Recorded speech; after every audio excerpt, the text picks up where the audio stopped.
Alors je suis là parce que j'ai donc monté le film Bac Nord de Cédric Jiménez, qui est présenté hors compétition ce soir dans la salle Lumière.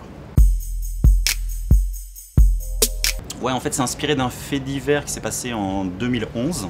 Il y a environ une dizaine de policiers de la BAC Nord qui ont été inculpés pour avoir trafiqué de la drogue, racketter les dealers, enfin voilà, qui ont été à charge. Il y a une grosse enquête sur eux. Et en fait, il s'est avéré que les policiers n'étaient pas si coupables que ça, qu'il y avait des choses dans la hiérarchie, dans leur direction, qu'on leur avait demandé de faire et ensuite qu'on les a lâchés, etc. Et donc, le film se propose de retracer un peu l'itinéraire de 3 de ces flics de la BAC Nord, de montrer leur quotidien dans les quartiers de Marseille, une opération sur laquelle on leur demande de se mobiliser, etc. Et les suites judiciaires, leur inculpation, voilà. Bah en fait, moi, quand j'ai rencontré Cédric, parce que je le connaissais par un groupe d'amis, etc., j'avais vu ses films, il avait fait La French, qui était quand même un peu des gros films, un peu de reconstitution, hommage au cinéma, etc.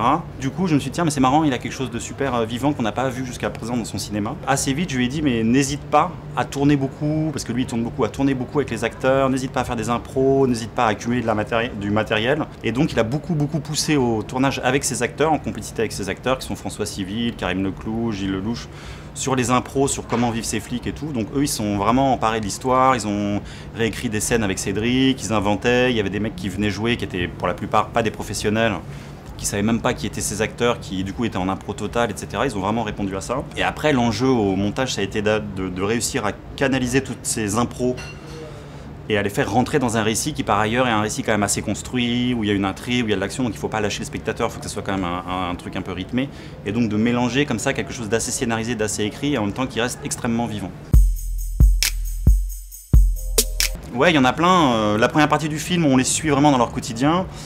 Il y a des scènes où entre eux, par exemple, il y a une scène, ils sont en planque, ils attendent des dealers, etc. Ils rigolent dans la voiture, ils disent qu'ils aimeraient bien aller dans l'espace, etc. Ça, c'est typiquement une pure impro des acteurs. Donc voilà, ça, on l'a gardé, par exemple. Et il y en a d'autres, par exemple, c'était plus incongru, moins réussi, on n'aimait pas. Donc voilà, on essaye de protéger tous ces petits moments.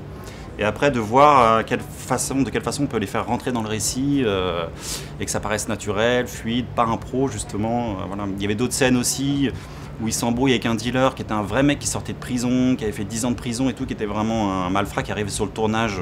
C'était écrit dans le scénario, le dealer arrive dans sa Porsche Cayenne, je sais pas quoi, et lui il est venu avec sa vraie Porsche Cayenne le jour du tournage et tout, parce qu'il a cru que c'était lui qui devait l'emmener.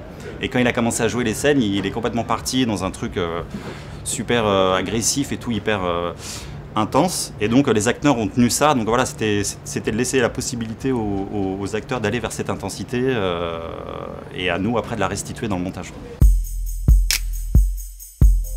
Alors bizarrement, moi en fait ce qui m'attire, quand j'ai lu le scénario, au milieu du film il y a une immense scène d'action qui fait 25 minutes environ, qui est quasiment en temps réel et tout.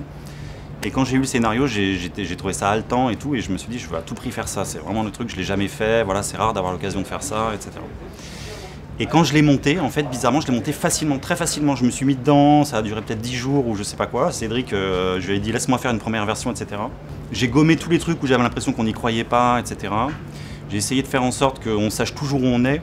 Dans l'espace, il y a 4 actions simultanées, donc on suit les 4 actions, de trouver le bon rythme pour qu'on sache où est l'un pendant que l'autre est en train de faire ça, etc. Qu'on se repère dans l'espace et qu'on soit pris par la tension et par l'action, quoi. Ça s'est fait assez facilement. Alors Cédric, c'est marrant. Alors Cédric, il a des tournages une façon de tourner très particulière. Il tourne à 3 ou 4 caméras systématiquement. Il lance ses acteurs dans des grands plans séquences. Par exemple, les séquences d'action, il les découpe vraiment sur... ça peut être sur 200 mètres, avec des caméras à chaque fois qui rattrapent les acteurs et tout. Donc du coup, les acteurs, ils jouent vraiment live. Ils rentrent dans la scène, ils savent même plus où ils sont filmés, voilà. Et pour autant, dans le résultat final du film, il a envie que ça soit extrêmement... comment dire, plutôt tenu et plutôt fluide, et pas avec des plans dans tous les sens, justement des jump cuts et tout. Il a envie de quelque chose d'assez... Donc toute la difficulté, en fait, c'est avec cette matière qui est extrêmement riche, comment réussir à faire les bons choix pour faire quelque chose justement qui paraisse simple. Et par exemple, sur les 4 caméras, s'il y en a une qui est très bien, on monte que celle qui est bien.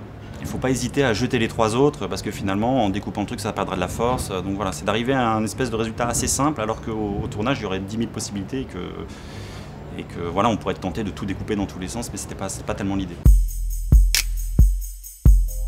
Alors le montage a duré, ils ont tourné 10 ou 11 semaines, je pense.